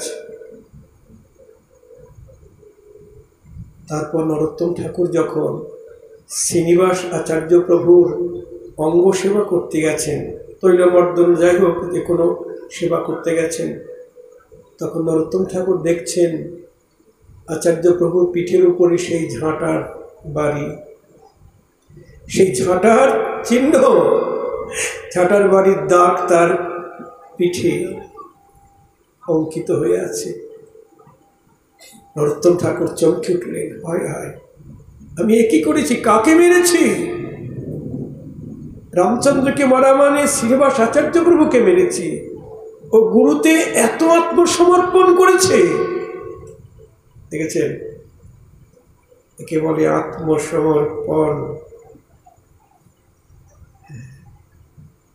ঠাকুর মশাই বলছেন, করো আত্মনিবেদন, দেহ গেহ পরিজন, গুরু বাক্য পরম মহত্ব। নরোত্তম ঠাকুর অঙ্গ সেবা করছে আর মনে মনে ভাবছে, আমি কি অন্যায় করেছি, কি করলে এর প্রায়শ্চিত্ত হবে? আমি রাত্রিবেলায় এই হাতে আগুন ধরিয়ে হাত দুখানি পুড়িয়ে ছাই করে দেব, মনে মনে ভাবছেন। অন্তর্যামী আচার্য ঠাকুর তিনি বলছেন, এদেশে মানুষ নাই রে বাপ, মানুষ নাই রে বাপ, জিনে মারে ঝাঁটার বাড়ি, রাত্রে পোড়ায় হাত। দিনে মারে ঝাঁটার বাড়ি, রাত্রে পোড়ায় হাত, এদেশে মানুষ নাই রে বাপ, মানুষ নাই রে বাপ। নরোত্তম ঠাকুর চরণে লুটিয়ে পড়ে বলছে, প্রভু আমি কি করব? বলি, তোমরা দুজন কি আমার থেকে আলাদা? তোমার হাত দুটি কি তোমার, না ওটা আমার? তোমরা দুজন আমার দুটি বাহু। নিতাই গৌর হরি বল। হ্যাঁ, যদিও শ্রীনিবাস আচার্য প্রভু নরোত্তম ঠাকুরের গুরুদেব নন, তবু পরম বৈষ্ণব জ্ঞানে তিনি তার সেবা করতেন। যাই হোক, এই শ্রীনিবাস আচার্য প্রভু প্রতিদিন রাধা মাধবের লীলা স্মরণ করেন। খুব মনোযোগ দিয়ে শুনবেন। ওই যে মনের স্মরণ প্রাণ বললাম না, মন দিয়ে কী করতে হবে? লীলা স্মরণ করতে হবে। তা লীলা স্মরণ করছেন, সকালবেলা লীলা চিন্তা করছেন রাধা মাধবের। স্মরণ করতে করতে তিনি একেবারে রাধারানীর সেবাকুঞ্জে চলে গেছেন, মানসে মঞ্জরী স্বরূপে। তার নাম মণিমঞ্জরী। এদিকে বাহ্য জ্ঞান ফিরে না। প্রতিদিন তো 2-4 ঘন্টা পরেই তার বাহ্য জ্ঞান ফিরে আসে। আজকে সারা দিন গেল, রাত্রি গেল, তার বাহ্য জ্ঞান আর ফিরে না। 2 দিন গত হয়ে গেল, তবু বাহ্য জ্ঞান ফিরে না। ভক্তগণ ভাবলেন, প্রভু বুঝি আমাদের ছেড়ে চলে গেলেন। এমন সময় রামচন্দ্র কবিরাজ এসে ওখানে হাজির হলেন। কি হয়েছে? বলছে, প্রভু আজ 2 দিন ধরে তার বাহ্য জ্ঞান নাই। রামচন্দ্র কবিরাজ বললেন, ঠিক আছে, আপনারা ধৈর্য ধরুন, আমি দেখছি। গুরুদেবের বাম পাশে বসে গেলেন, আসনে বসে চলে গেলেন। মানসে দেহ থাকলো, মনে মনে মনে চলে গেলেন, সিদ্ধ স্বরূপে চলে গেলেন। ভাবনার দ্বারা যে দেহ তৈরি হয়েছে, মঞ্জরী দেহ, ওই দেহ নিয়ে চলে গেলেন। কোথায়? গুরুদেব যেখানে গিয়েছেন। কোথায়? বৃন্দাবনে। গিয়ে দেখলেন যমুনার জলে পদ্মবন। সেই পদ্মবনে সখীদের সঙ্গে তার গুরুমঞ্জরী মণিমঞ্জরীও কি যেন খুঁজছেন। ওখানে গিয়ে গুরুমঞ্জরীকে জিজ্ঞাসা করলেন, সখী কি খোঁজা হচ্ছে? বলছে রাত্রিবেলায় রাসবিলাসের পরে রাধা মাধব সখীর সঙ্গে যখন জলকেলি করছিলেন তখন রাধারানীর নাকের বেসরটা হারিয়ে গেছে, তাই আমরা খুঁজছি, পাওয়া যায়নি। না, এবার গুরু মঞ্জুরি প্রণাম করে উনিও খুঁজতে লাগলেন। খুঁজতে খুঁজতে পদ্মপাতার নিচে দেখে আটকে আছে। রামচন্দ্র কবিরাজ নাকের বেসরটা পেয়ে গুরু মঞ্জুরির হাতে দিলেন। গুরু মঞ্জুরি এবার তার গুরু মঞ্জুরি গোপাল ভট্ট গোস্বামী, তিনি হলেন গুণমঞ্জুরি, তার হাতে দিলেন গুণমঞ্জুরি, রাধারানীর নাকে পরিয়ে দিলেন। রাধারানী অত্যন্ত উৎফুল্লিত হয়ে বলছেন, কে পেয়েছে রে? বলছে যে ওই সখী পেয়েছে, ওই দাসী পেয়েছে। রামচন্দ্রকে কাছে ডেকে নেবেন রাধারানী, তোকে কি পুরস্কার দেব বলতো? আচ্ছা, যে সেবা করেছিস কি পুরস্কার দেব? হাত পাতলেন রামচন্দ্র কবিরাজ। রাধারানী তার মুখের চর্বিত তাম্বুল প্রসাদ বের করি দিলেন, যা নে, এটাই তোর পুরস্কার। জয় রাধে। এইভাবে রাধারানীর প্রসাদ অধরামৃত পেয়ে গুরু শিষ্য আবার বাইরের দেহে ফিরে এলেন। সবাই হরিধ্বনি করতে লাগলেন, নিতাই গৌর হরি বল। গুরু শিষ্য ফিরে এসেছেন দেখে সবাই একটা সুগন্ধ পাচ্ছেন। এত সুগন্ধ কোথা থেকে আসছে? রামচন্দ্র বললেন, রাধারানীর অধরামৃত সব ভক্তকে বন্টন করে দিলেন। এই হলো আচার্য প্রভুর সংক্ষিপ্ত চরিত্র এবং তার একনিষ্ঠ শিষ্য রামচন্দ্র কবিরাজের কথা। এখানে আমি আজকের মতো হরিকথার বিশ্রাম দিচ্ছি। এরপরে আমাদের অষ্টপ্রহর ব্যাপী নামযজ্ঞের অধিবাস কীর্তন হবে, আপনারা সবাই যোগদান করবেন।